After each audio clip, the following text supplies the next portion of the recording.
Bismillahirrahmanirrahim. Perkenalkan, nama saya Muhammad Effendi, NIM 2021 0960111144 dari Prodi PHI kelas 5B, ingin mempresentasikan tentang manajemen pendidikan.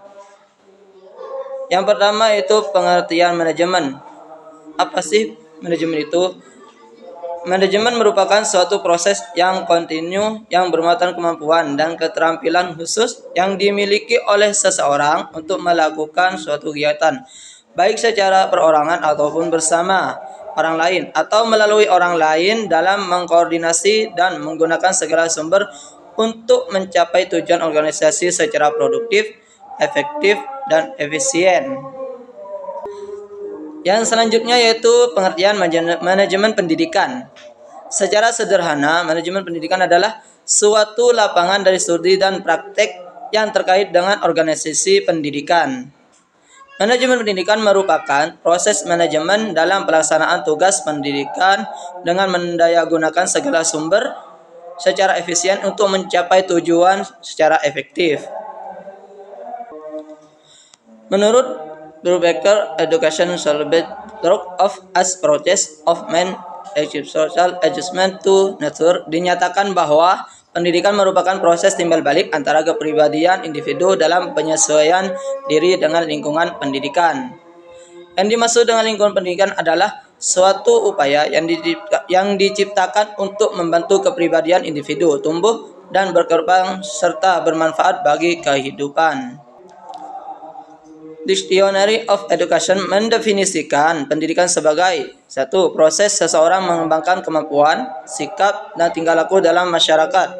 2. Proses sosial yang menyediakan lingkungan yang terpilih dan terkontrol untuk mengembangkan kemampuan sosial dan individu secara optimal.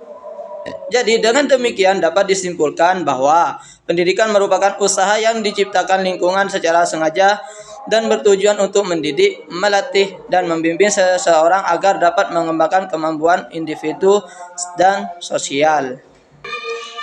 Dengan demikian, pendidikan merupakan suatu sistem terencana untuk menciptakan manusia seutuhnya. Sistem pendidikan memiliki garapan dasar yang dikembangkan.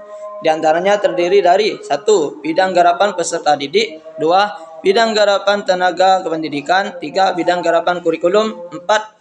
Bidang garapan sarana prasarana, 5. Bidang garapan keuangan, 6. Bidang garapan kemitraan dengan masyarakat, dan yang ketujuh yaitu bidang garapan bimbingan dan pelayanan khusus. Manajemen pendidikan adalah suatu penataan bidang garapan pendidikan yang dilakukan melalui aktivitas perencanaan, perorganisasian, penyusunan staf, pembinaan, pengkoordinasian, pengkomunikasian, permotivasian, penganggaran, pengendalian, pengawasan, penilaian, dan pelaporan secara sistematis untuk mencapai tujuan pendidikan secara berkualitas. Yang selanjutnya yaitu tujuan manajemen pendidikan. Dilakukan manajemen agar pelaksanaan suatu usaha terencana secara sistematis dan dapat dievaluasi secara benar, akurat, dan lengkap sehingga mencapai tujuan secara produktif, berkualitas, efektif, dan efisien. Yang selanjutnya yaitu pendekatan manajemen. Menemukan 11 macam pendekatan terhadap teori dan praktek manajemen, yaitu sebagai berikut. Yang pertama yaitu empirikal atau kasus. Ilmu dan praktik manajemen dikembangkan melalui pengkajian kasus yang telah dialami masa lalu. Yang kedua, perilaku antar pribadi atau interpersonal behavior. Ilmu dan praktik manajemen dipelajari melalui hubungan-hubungan antar pribadi pada organisasi dengan fokus kajian pada individu dan motivasinya. Yang ketiga, perilaku kelompok. Studi tentang pola-pola perilaku kelompok dalam organisasi lebih dominan daripada kepada hubungan antar pribadi.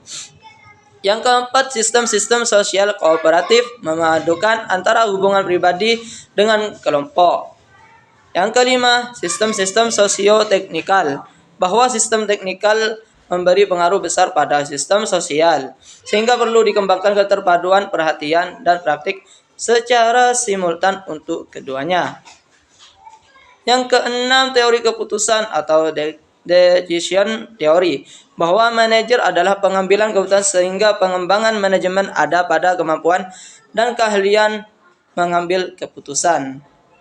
Yang ketujuh, sistem atau sistem approach, mempelajari bagian-bagian independen organisasi dan hubungan dengan lingkungan yang mempengaruhi. 8. Mathematical atau manajemen science, mempelajari manajemen secara matematikal melalui pengkajian model-model, alat identifikasi problem, dan penilaian alternatif solusi. Yang ke-9, kontingensi atau situasional, kredibilitas manajer diukur dari kontribusinya memberikan saran praktik manajemen yang cocok untuk suatu situasi tertentu.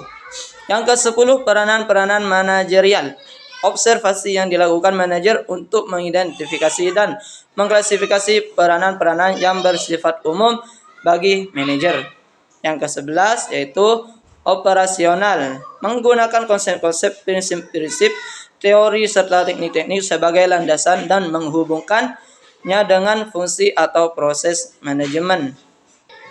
Yang selanjutnya yaitu prinsip manajemen. Douglas merumuskan prinsip-prinsip manajemen pendidikan yaitu sebagai berikut. Yang pertama, memprioritaskan tujuan di atas kepentingan pribadi dan kepentingan mekanisme kerja. Yang kedua, mengkoordinasikan wewenang dan tanggung jawab. Yang ketiga, memberikan tanggung jawab pada personil sekolah hendaknya sesuai dengan sifat-sifat dan kemampuannya. Yang keempat, mengenal secara baik faktor-faktor psikologis manusia. Yang kelima, relativitas nilai-nilai.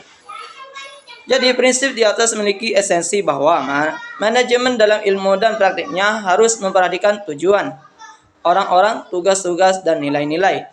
Hal ini hampir selaras dengan apa yang dikemukakan Fatah yang mengklasifikasikan prinsip manajemen ke dalam 3 ranah, yaitu yang pertama, prinsip manajemen berdasarkan sasaran. Yang kedua, prinsip manajemen berdasarkan orang. Yang ketiga, prinsip manajemen berdasarkan informasi. Kemudian fungsi manajemen. Fungsi perencanaan, pengorganisasian, penyusunan staf, pelaksanaan kegiatan, dan pengawasan merupakan esensial pada setiap organisasi, tidak terkecuali organisasi pendidikan. Pada dunia pendidikan, istilah directing lebih tepat dengan leading dengan perluasan peran motivating dan facilitating. Pemakaian istilah motivating dan facilitating lebih filosofis dibandingkan dengan istilah directing. Motivating mengandung makna membangun kepercayaan diri agar seluruh potensi dapat tumbuh dan berkembang secara optimal. Yang selanjutnya yaitu proses manajemen. Proses manajemen secara umum mengikuti langkah-langkah merencanakan, mengorganisasikan, memimpin, dan mengendalikan. Yang selanjutnya yaitu perkembangan pemikiran manajemen. Perkembangan pemikiran manajemen sebagai praktik yang dilandasi konsep teori adalah sebagai berikut. Yang pertama yaitu teori manajemen ilmiah atau scientific management theory. Yang kedua, manajemen organisasi klasik, classical organization theory atau manajemen operasional modern. Yang ketiga, aliran perilaku atau behavioral sciences. Yang keempat, pendekatan sistem atau system approach. Yang kelima yaitu pendekatan kontingensi atau pendekatan situasional. Sekian, terima kasih. Kurang lebihnya mohon maaf. Wassalamualaikum warahmatullahi wabarakatuh.